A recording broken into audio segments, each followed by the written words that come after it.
Vamos a tener en este eje la conferencia de impulso de nuestra compañera investigadora María Cristina Bayón, del Instituto de Investigaciones Sociales. Sabemos que todos los que están participando aquí tienen una carrera muy sustentada de investigación. Solamente diré algunos aspectos porque me han señalado la urgencia del tiempo, pero tiene así, lo que decimos aquí en la universidad, es capeada con huevo. O sea, está realmente sobrada. Es investigadora titular B, tiempo completo definitiva. Está en el Instituto de Investigaciones Sociales, Universidad Nacional Autónoma de México. Ustedes ya tendrán su correo electrónico. Ha publicado diferentes libros, artículos, ha dirigido tesis. Es decir, tenemos una de las personas del instituto de mayor peso académico que va a estar con nosotros. Va a participar también nuestra compañera Elizabeth Yelín, del IDES Argentina, desigualdades, etc. Lo mismo diré de Elizabeth, que tiene libros, aportaciones teóricas, metodológicas, etc.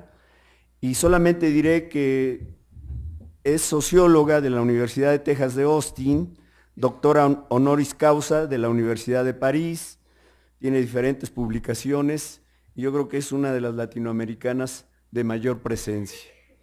No va a estar con nosotros la doctora Beatriz García Peralta, dada los cambios de clima, etcétera, tuvo una pequeña visita viral o algo así. El caso es que no va a poder estar con nosotros, pero también es de las investigadoras de mayor presencia de esta universidad.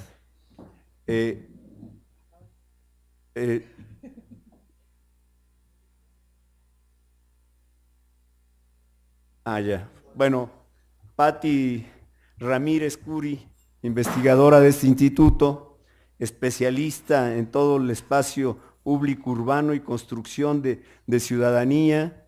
Bueno, lo que he dicho de las anteriores compañeras, no solamente lo cubre, sino inclusive nos aporta a nosotros conocimiento de aspectos tan importantes como es la ciudad, el espacio público, etc. Dicho esto, estará como relator Frank Müller de Berlín.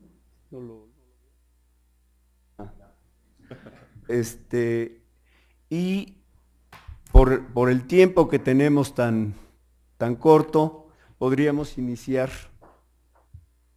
para tener una muy buena discusión, un intercambio fuerte académico que a todos nos sirva.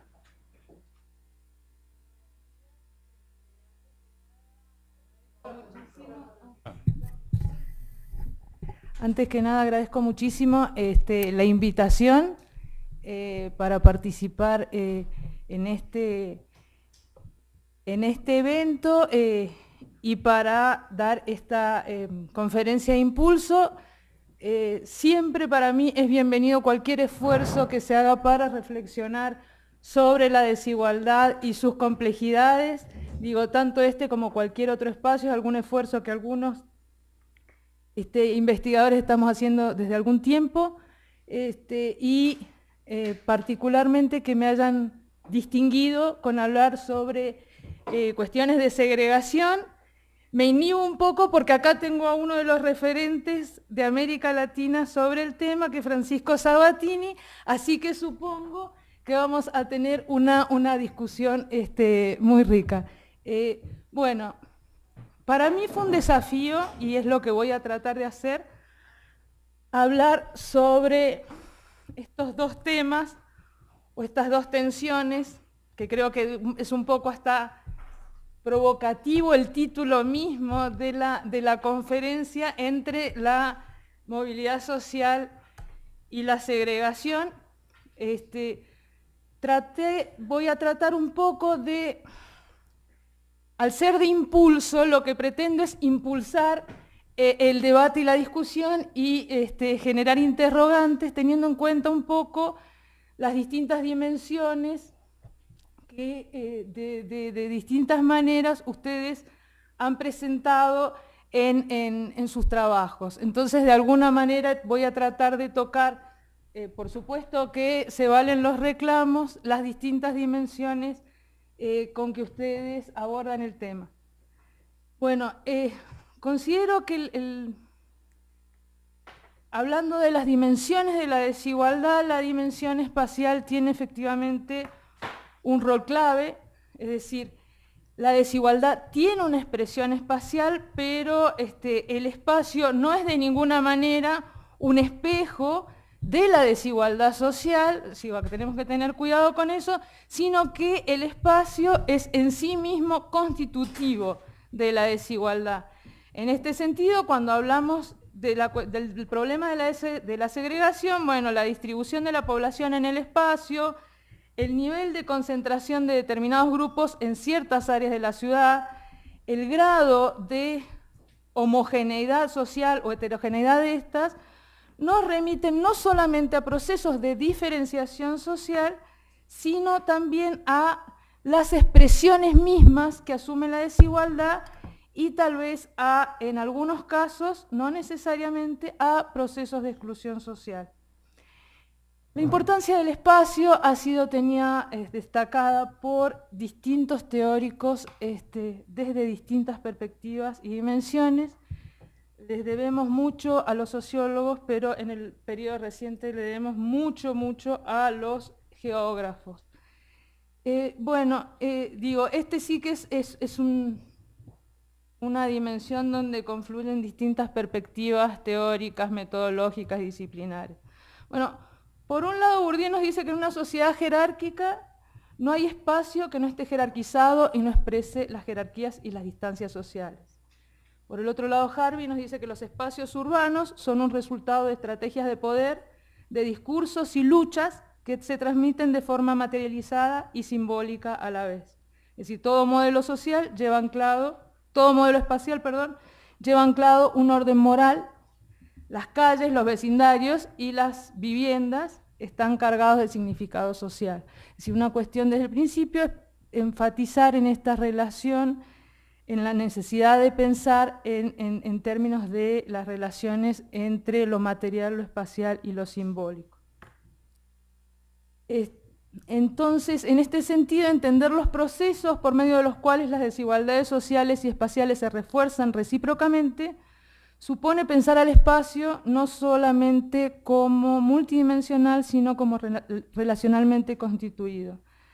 Es decir, la segregación espacial no solo refleja, expresa, condiciona y es condicionada por la desigualdad, sino que al mismo tiempo contribuye, o no, eso es lo que, o puede contribuir, a la reproducción de la desigualdad y a darle una forma particular.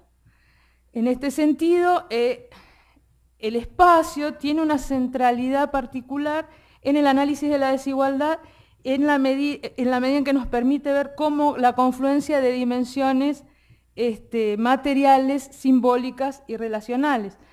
Una cuestión básica en este sentido es problematizar el lugar que tiene el espacio urbano en la producción y reproducción de la desigualdad.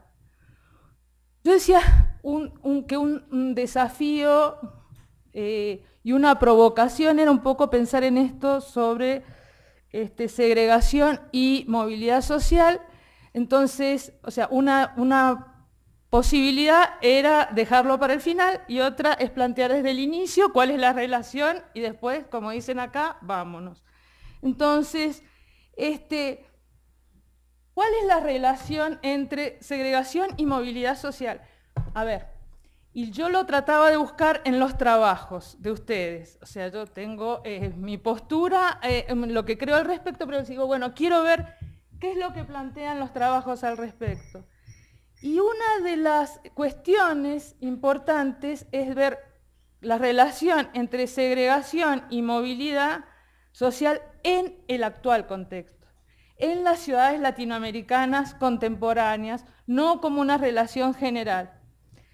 Entonces, una primera cuestión es que las formas que asumen las dimensiones espaciales de la desigualdad en las ciudades contemporáneas, particularmente las latinoamericanas, nos hablan de segregación y en los casos de concentración de pobreza, de la malignidad de la segregación, nos hablan de fragmentación, de distanciamiento, de miedo, de criminalización del otro, de creación de nuevas fronteras sociales, espaciales, simbólicas, estéticas, que no solo bloquean, debilitan, obstaculizan o erosionan las posibilidades de movilidad ascendente, sino que contribuyen al entrampamiento en situaciones de desventaja o aislamiento de los sectores más desfavorecidos.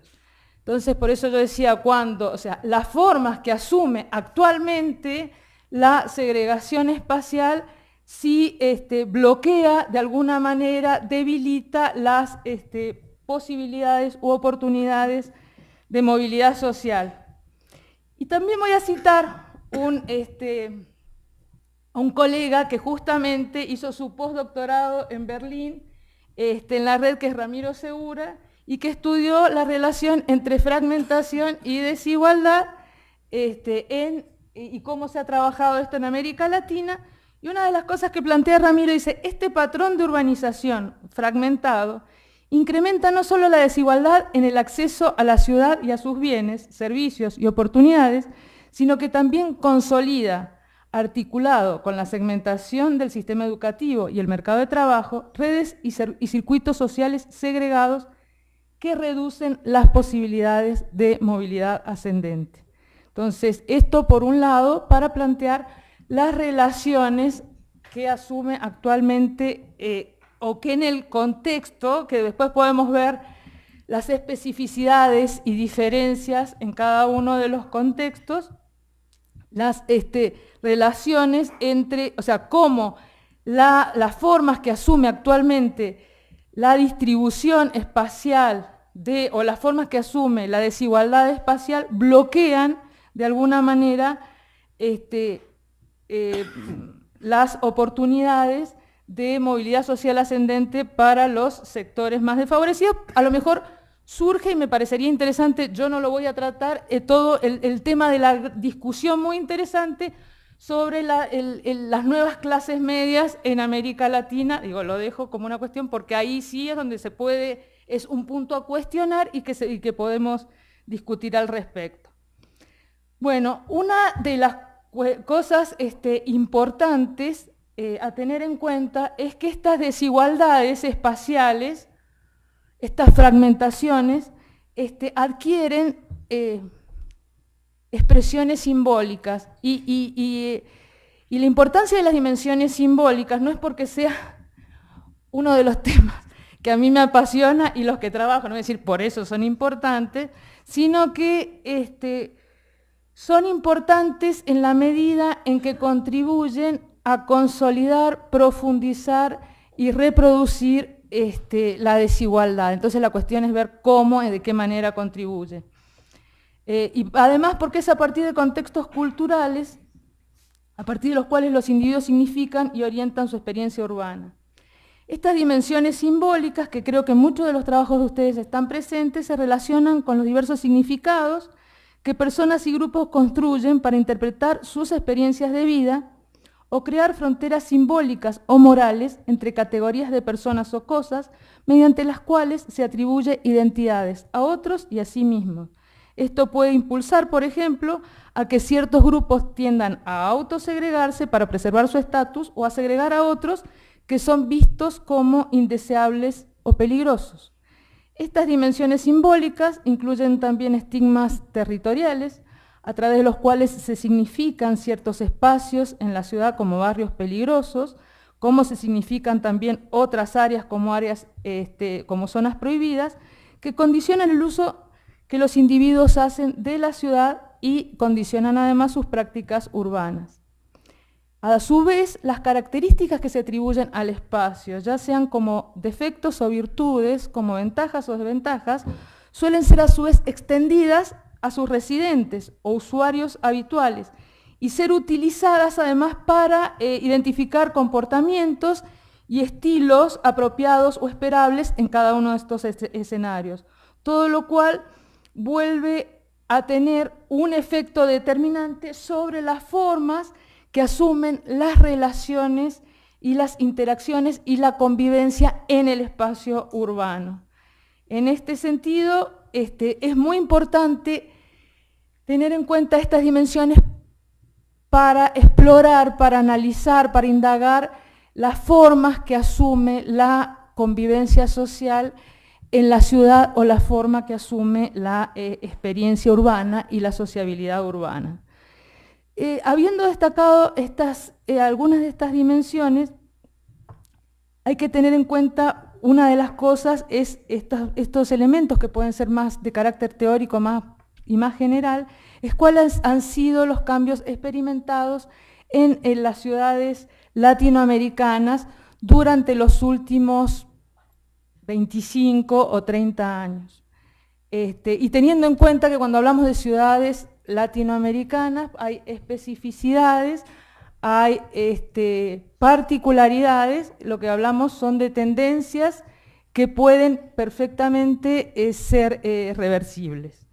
Bueno, una de las cuestiones es que durante las últimas décadas las sociedades latinoamericanas experimentaron profundas transformaciones sociales, económicas, políticas y culturales que dieron lugar a la emergencia de nuevas realidades que con continuidades y rupturas evidentemente difieren del modelo anterior vigente hasta los 70, mediados de los 70, en torno al modelo de sustitución de importaciones, en el cual no me voy a centrar, pero una de las cuestiones importantes a tener en cuenta ahora es que los grandes centros urbanos, es decir, las ciudades, han constituido de alguna manera el locus por excelencia de estos cambios. De alguna manera, el proceso de mercantilización social que inspiró el experimento o la utopía, no tan utopía, neoliberal, que hoy ha sido cuestionado por numerosos gobiernos de la región, con la marcada y siempre persistente excepción de México, ha dejado su impronta en el espacio urbano. Es decir, antes o después, estos procesos de mercantilización social y de mercantilización del espacio urbano, del espacio, han dejado su sello en el espacio urbano. Es decir, las transformaciones urbanas resultantes de esta creciente mercantilización del espacio y de la proliferación de nuevas formas de producción inmobiliaria conllevan una reestructuración metropolitana que a su vez se inscribe en un paisaje institucional específico y preexistente. Esto es importante porque es otra de las grandes discusiones, qué tan nuevo son estas expresiones, tanto de segregación, de fragmentación, etcétera, o si son una profundización de tendencias previas o se adosan a tendencias previas y a desigualdades preexistentes, que es probablemente el caso de la mayor parte de las ciudades latinoamericanas, que de ninguna manera descubrimos la desigualdad en los años 80. Claro que hemos tenido sociedades latinoamericanas más igualitarias, con más presencias de clases medias, otras con menos, pero el tema es que la desigualdad de ninguna manera ha sido un fenómeno que inició en los años 80. Entonces, de lo que se trató sobre todo, y a partir de mediados de los 80, de los 90 en adelante, son de transformaciones y reestructuraciones institucionales dominadas por las fuerzas del mercado, donde nuevamente estas nuevas desigualdades se suman a las preexistentes. O sea, es un proceso donde se van acumulando desigualdades y a lo mejor viejas desigualdades asumen nuevas formas. Entonces hay continuidades y rupturas. En este sentido, los nuevos patrones de urbanización se expresan en una ciudad de profundos contrastes, donde sobre todo en la Ciudad de México. Bueno, estos procesos asumen formas diferenciadas en las distintas ciudades de América Latina, junto a la gentrificación de las zonas centrales y a la emergencia de nuevas áreas residenciales de alta exclusividad, centros comerciales, restaurantes y tiendas de lujo. Se han expandido, han crecido las periferias urbanas, las áreas de concentración de pobreza han crecido y se han densificado, y a su vez y se han privatizado y generalizado los grandes complejos de vivienda social que están cada vez más alejados. Es decir, tan alejados están que hace 2 semanas salió en el periódico que la mitad, el 40% del casi 1 millón de viviendas sociales que se construyeron en la zona, en el área metropolitana, en la zona conurbada del lado del Estado de México, están abandonadas. El 40% de casi 1 millón de viviendas, por falta de infraestructura, por falta de servicios, por la lejanía de los lugares de trabajo, por falta de transporte. A su vez, otros procesos, tal vez menos visibles, han contribuido a la fragmentación, a la creciente fragmentación urbana. La interacción social entre las clases privilegiadas y los sectores populares, y acá tenemos un especialista sobre el tema del espacio público, suele ser inusual, débil y controlada, evitando e incluso negando el encuentro con el otro en los espacios públicos. En términos generales, asistimos a una sociabilidad urbana dominada por la desconfianza, la estigmatización y el miedo al otro, por la criminalidad urbana y los procesos de segurización o securization, y por un uso y significación diferenciados del espacio urbano, un creciente encierro de los sectores privilegiados paralelo al aislamiento de los más pobres. Entonces, lo que tenemos son experiencias urbanas, la coexistencia de diversas ciudades, donde conviven los distintos, no conviven los distintos sectores sociales. Un elemento fundamental, creo que cuando se discute el tema de la segregación urbana, es el cambio de escala de la segregación. Es decir, si bien la segregación urbana se ha reducido a gran escala, está aumentado a un nivel micro. ¿A qué nos referimos con esto? Mientras que a gran escala podemos ver que áreas residenciales exclusivas o donde residen las clases medias altas y altas pueden estar muy cerca de áreas pobres o de colonias populares. A nivel micro lo que se refuerza es el patrón de segregación que es posible a través de muros y cercos, barreras que se separan y aseguran contra la pobreza. Y entonces se separan y aseguran frente a la pobreza y se consolidan islas de riqueza y exclusividad. Es decir, es probable o es posible que estos distintos, quienes viven de un lado y del otro, no tengan ningún tipo de relación entre estos, y en este sentido creo que eso está excelentemente expresado en esta película La Zona, ¿es Roberto Pla? ¿Es Roberto? No, es Rodrigo. O sea, donde justamente muestran cómo coexisten, o sea, cómo hay una pared que separa las zonas, estos barrios cerrados o estos condominios cerrados de las colonias populares. Yo se los recomiendo ampliamente porque creo que muestra muy claro, creo que está muy bien expresado, este temor al otro, este rechazo al otro y separado solamente por una barda que se puede cruzar en un momento en el que se corta la luz.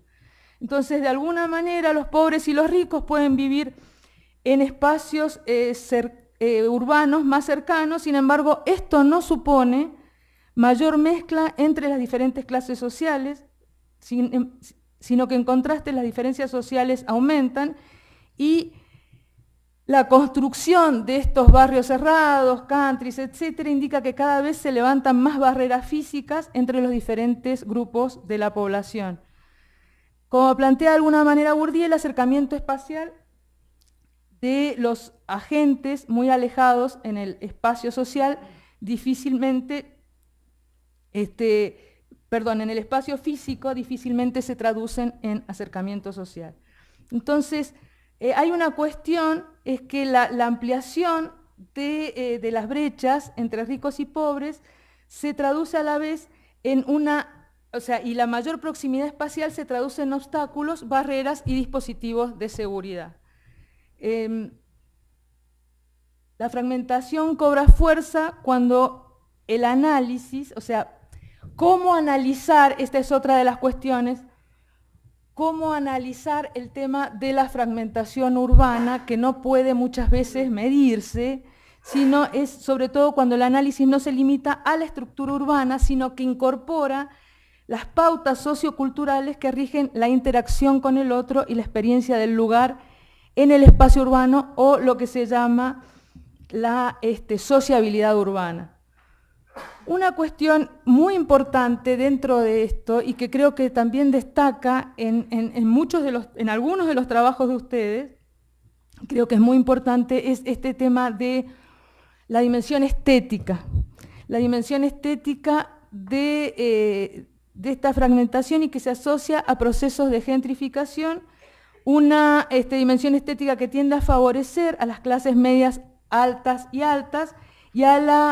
se orienta hacia la invisibilización y ocultamiento de la estética de los sectores populares. De esta manera, las políticas urbanas tienden a concentrarse en el sentido del gusto de las clases medias y medio altas, que a su vez, aunque muchas de ellas viven mayoritariamente en espacios alejados del centro de la ciudad. Una parte de la reconfiguración urbana se dirige a transformar y de alguna manera comercializar el espacio público, que lleva a la proliferación de una estética más bien aséptica, que no necesariamente satisface a quienes residen en estos espacios, sino más bien a los turistas que la visitan para entretenerse en su tiempo libre. Entonces, hay estrategias que tienden a subordinar la vida urbana al uso comercial, lúdico y estético. Entonces, otro tema que se relaciona con esto, porque tengo solamente un minuto, tiene que ver con las formas que asume la ocupación, o las características que asume la ocupación del espacio público, y cómo en lo que Harvey ha dado en llamar la ciudad neoliberal, hay ciertas cosas que se tratan de invisibilizar pero no resolverse. Es decir, invisibilizar a los mendigos, invisibilizar a los trabajadores informales, sin que las políticas se orienten a resolver los problemas por los cuales estos existen. Es decir, la cuestión es que entonces tenemos bancos donde los mendigos no pueden sentarse, los trabajadores informales son mal vistos, entonces la cuestión es moverlos a los trabajadores, a los vendedores informales para que no se vean mal, pero no resolver o tratar de resolver de alguna manera el problema de la informalidad. Ese es un tema que algunos de ustedes trabajan, que es un tema en sí mismo, que en los distintos espacios académicos donde se discute el tema hay distintas posturas, es decir, la informalidad, que en algunos casos es vista como resistencia y en otros como un problema estructural, es decir, como respuesta a fallas estructurales del mercado de trabajo, etc. Pero ese es un tema que emerge. Entonces, creo que para terminar, porque ya me van a decir que me falta un segundo,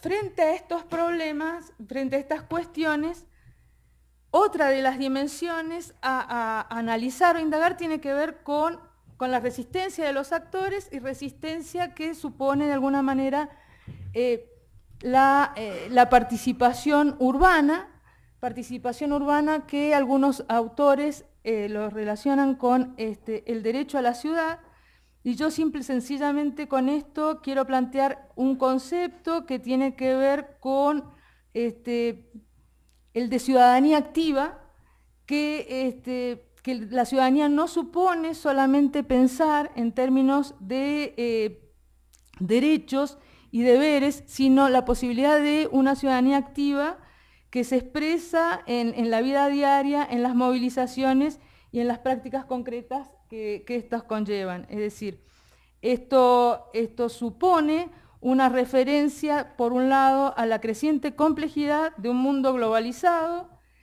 con una mezcla de transformaciones formales e informales en la relación entre el Estado y los ciudadanos, donde la ciudadanía, junto con derechos y obligaciones, implica también una serie de prácticas culturales, económicas y simbólicas. Muchísimas gracias.